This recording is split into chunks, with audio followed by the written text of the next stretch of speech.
मैं जनता के सवालों पे जाऊं उससे पहले जरा मैं एक बार जुनैद हारिस साहब आपके साथ शुरुआत करूंगी इस पक्ष की, क्योंकि उन्होंने कहा कि वक्फ बाय यूजर यानी उसमें सीधा प्रावधान है और आम लोग भी इसे इसी तरह से समझ रहे हैं कि जहां पर मस्जिद बन गई वो जमीन अब वक्फ की हो गई, उसके बाद उसको हटाने का कोई प्रावधान ना हो। ये क्या सही है? क्या ऐसे फिर जमीन हड़पी नहीं जाएगी तो क्या होगा? जरा इसका जवाब दे दीजिए, विष्णु जी के सवाल का जवाब दे दीजिए। विष्णु जी ने जो ये समझा है वक्फ बाय यूज़र का मतलब कि हम किसी भी ज़मीन को जा कर के दावा कर सकते हैं वक्फ के नाम पर और उसको ले सकते हैं, ये उसूली तौर पर गलत है। ये मैंने नहीं समझा सर, सॉरी मैंने ऐसा नहीं कहा। अब बताइए आपने, अगर आप किसी संपत्ति को यूज कर रहे हैं, जैसे बेंगलोर की ईदगाह मैदान में हमने देखा था, आपको मैं बता कि आप यूज कर रहे हैं, तो फिर जब पूछा गया कि हम यहाँ पे गणेश चतुर्थी मनाना चाहते हैं तो बोला गया वक्फ बाय यूजर है, मतलब हम इसको इस्तेमाल कर रहे हैं इसलिए अब ये वक्फ हो गई। मैं ये कह रहा हूँ। हाँ, कुरान और हदीस में कहाँ लिखा है, मैं तो ये पूछ रहा हूँ। और कुछ मशवरा दीजिए फैसला। मैंने भी यही पूछा था। अब आप सुन लीजिए। हाँ, अब आप चलिए कंटिन्यू करिए। हाँ, सुन लीजिए। वक्फ बाय यूज़र का जो मतलब है कि एक आदमी ने अपनी निजी संपत्ति से किसी चीज़ को दे दिया मस्जिद के नाम पर। 100 साल, 200 साल, 500 साल, 600 साल गुजर गए, अब उसके कागज़ रहें या ना रहें, कागज़ रहें या ना रहें, जाहिर सी बात है जब एक बार वो मस्जिद हो गई तो वो मस्जिद ही रहेगी जिस आदमी ने दिया है। अब कुछ दिनों के बाद जा करके कोई व्यक्ति ये कहे कि कागज़ दिखाओ तो मस्जिद मानेंगे और नहीं दिखाओ, नहीं ये नहीं है, ये नहीं है। अरे भाई मैं तो अपनी बात कर दूं, जो मैं मतलब समझता हूँ। आप अपनी बात रखिए, उसके बाद मैं ऊपर जो मैं समझ रहा हूँ वो मैं बताऊँ। बिल्कुल बिल्कुल बिल्कुल जी। तो अब कागज़ दिखाओ तो तभी हम मस्जिद मानेंगे वरना नहीं मानेंगे। मैं समझता हूँ वक्फ बाय यूज़र का मतलब इतना ही है कि भाई अगर कागज़ नहीं भी है लेकिन अगर 600 साल पहले वो मस्जिद ऑलरेडी थी तो अब जाहिर सी बात अब तो कागज़ है नहीं, तो अब हमें उस जगह से बेदखल ना किया जाए बल्कि उस दखल पे हमारा कब्ज़ा बरकरार रहने दिया जाए। नमाज पढ़ी जा रही है तो नमाज पढ़ी जाए, कब्रिस्तान है तो कब्रिस्तान रहने दिया जाए। मैं मिसाल दे रहा हूँ आपको, ठीक है, ये अभी मैं मिसाल दे दूं तो आपको समझ में आ जाएगी। ठीक है। इसी दिल्ली के अंदर मैंने अपनी इन आंखों से 1990 में, बहुत दूर की बात नहीं कर रहा हूं, मैंने जहां पर मिलेनियम पार्क बना हुआ है लिखा हुआ देखा है कब्रिस्तान बराए मुसलमान दिल्ली और वक्फ की जमीन थी। अब डॉक्यूमेंट्स नहीं पेश कर सकोगे, आज मिलेनियम पार्क है।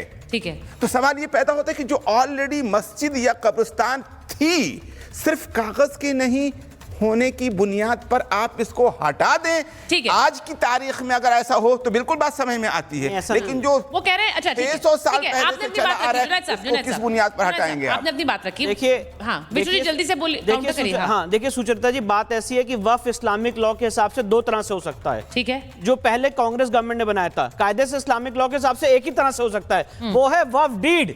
जिस दिन आप वक्फ करेंगे, अल्लाह को डोनेट करेंगे, आप बाकायदा एक वक्फ डीड बनाएंगे, उसका मुतवल्ली नियुक्त करेंगे। पर जमीन हड़पने का असर, मैंने आपके बीच में नहीं बोला, आपका समय आएगा। अब जमीन हड़पनी थी तो उसके लिए आपने कहा वक्फ डीड नहीं है, तो वक्फ बाय यूजर का कंसेप्ट वक्फ एक्ट 1995 में लिया है सेक्शन 3R के डेफिनेशन से। और इसका उदाहरण देना चाहता हूं, ताजमहल के एक पोर्शन को वक्फ संपत्ति घोषित कर दिया।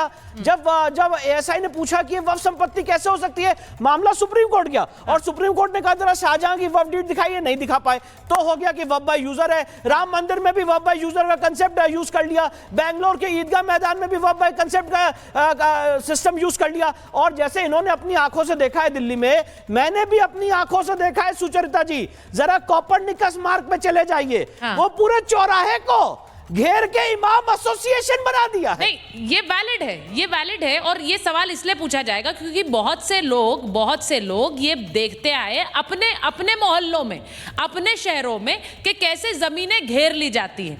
अब वो जमीन घेरने का जो खेल है शादाब जी, उसे खत्म होना चाहिए कि नहीं होना चाहिए, या फिर सड़कों पर उतरकर प्रदर्शन कर एक डर बनाने की कोशिश होगी? मैं इस पर जवाब लूं उससे पहले एक तस्वीर दिखा देती हूं। तस्वीर जो आई है, तस्वीर जो कल कोलकाता से आई, वो जरा तस्वीर चलाइए, क्योंकि जहां प्रदर्शन हो रहा था, जहां प्रदर्शन हुआ और कैसे प्रदर्शन हुआ, सड़कों पर उतर आए लोग, ये तस्वीर जरा देख लीजिए। और ये प्रदर्शन हो रहा है, लोग पुतले जला रहे हैं और ये रामनवमी के 2 दिन पहले हो रहा है। अब रामनवमी पर हाई अलर्ट हो गया इन तस्वीरों की वजह से। अब सोचिए जरा, इन प्रदर्शन की तस्वीरों के बाद एक त्योहार है। बार बार शादाब जी कहा तो ये जा रहा है इसमें कि मुसलमान को दबाया जा रहा है, उन्हें डराया जा रहा है, उनको एक तरफा कर दिया जा रहा है, लेकिन अब डर तो एक हिंदू त्योहार पर भी है। ये क्यों हो रहा है? देखिए, मुझे लग रहा है कि मेरे भारत में इस तरह के न डर का वातावरण होना चाहिए, न हाँ। किसी को भी खौफ का वातावरण होना चाहिए। बिल्कुल। लोकतांत्रिक देश हैं और हमारा लोकतंत्र ये है, ये खूबसूरती है लोकतंत्र की कि हम लड़ते भी हैं और फिर हम साथ खड़े भी होते हैं। और मैं ये कह सकता हूँ कि आज जिस तरह से लोकसभा में, राज्यसभा में बिल पास हुआ, मैं सुन रहा था विष्णु जैन जी को, उनके कई सारे दर्द हैं, जो दिक्कतें हैं, उनके दिक्कतें अपनी जगह, उनके दर्द अपनी जगह, उनकी बातों में भी कुछ सच्चाइयाँ हैं।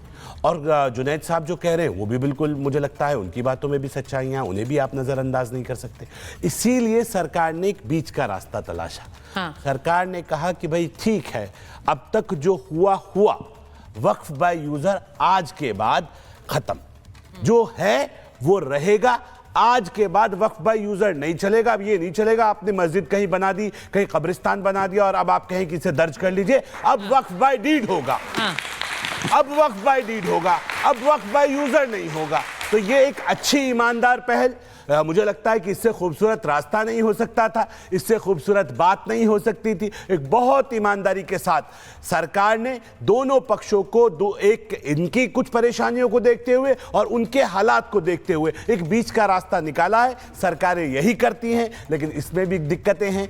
जो दिक्कतें हैं मुझे लगता है धीरे धीरे सबकी समझ में आ जाएंगी। सरकार सबको साथ लेके चलना चाहती है। ये भारत हमारा है, यहाँ के लोग हमारे हैं, हमें मिलके ही रास्ते निकालने हैं और मुझे उम्मीद है कि रास्ते निकलने शुरू हो गए। आपने जो बात बोली, कोई भी जगह सिर्फ इसलिए ना घेर ली जाए कि वहां पर मस्जिद था या मजार थी, ये घेर के लिया। हाजी खान साहब, मुझे लगता है एक वैलिड पॉइंट है। उसमें दिक्कत क्या है? अगर वो ये कह रहे हैं कि कोई भी जमीन को घेर कर, ये बकायदा एक क्लॉज ऐड किया गया।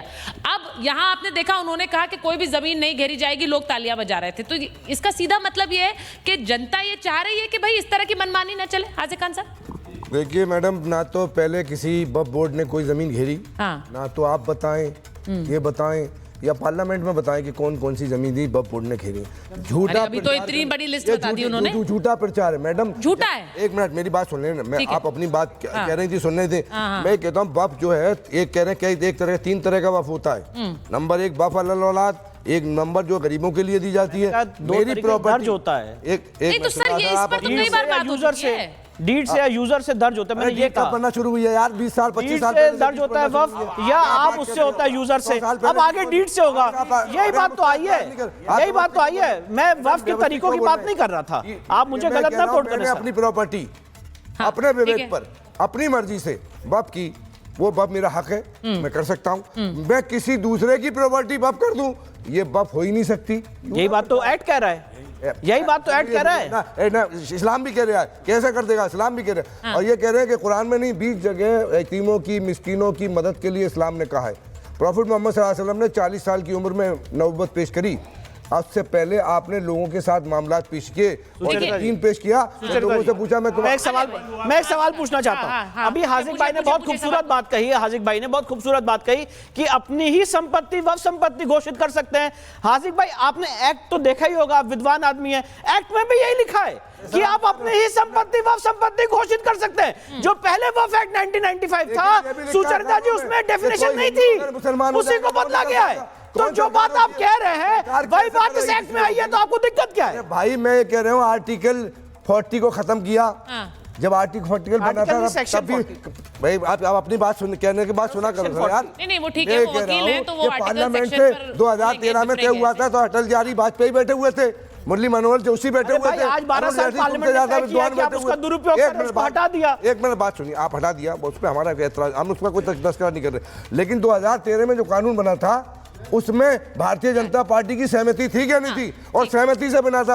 आप पार्लियामेंट में कह रहे हैं हमारे होम मिनिस्टर कि हमने अगर 2013 में नहीं बनता तो ना बनाते। ये आप जो है हम ये मैं हाजिक भाई से ठीक है, इस्लामिक ठीक है। मूल्यों के आधार पे बात कर रहा हूँ। हाँ। इस्लामिक मूल्यों के हिसाब से बताए ना कि क्या आप किसी भी संपत्ति को वक्फ संपत्ति घोषित कर सकते हैं, हाँ या ना? हम कह आप खुद ही कह रहे नहीं आप कर हम पहला कर रहे नहीं, हैं। वही कह रहे हैं, किसी भी संपत्ति को कोई कैसे प्रॉपर्टी घोषित किसी करेंगे? की नहीं देखिए, कर एक सकता, मिनट, वही एक चीज़ मिनट। डिसाइड नहीं आज़िक कर खान सकता है। साहब, आज़िक खान साहब, आप अपनी संपत्ति को वक्फ और ये कर मान सकते हैं। रहे वो हैं कह रहे हैं किसी भी संपत्ति को वक्फ कैसे कर सकते हैं? कोई जगह घेर ली और फिर वही बोल चीज़ दिया तो कि आई वो है। इस्तेमाल होती रही और फिर कहा अब तो ये वक्फ की हो गई। मैडम, मैं- उनका सीधा मतलब ये है। मैं एक बार फैज साहब एक बात और कह दूं। फैज साहब और धर्मेंद्र एक बात और हाँ, वफ़ बोलिए। औलाद मेरा है, हाँ। तो मेरी औलाद खत्म हो जाएगी, फिर हम लोगों को चली जाएगी वो प्रॉपर्टी। वफ़ औलाद भी जनरल हो जाएगी, हाँ। लोगों के लिए चली जाएगी। जब तक मेरी नस्ल सर, ये चलेगी इतना वो आसान नहीं है ना इस्तेमाल फैज करेंगे। साहब। उसके बाद वो आज़िक चली खान जाएगी। साहब, इतना आसान नहीं है जितना आप बता रहे हैं। मैं एक बार जरा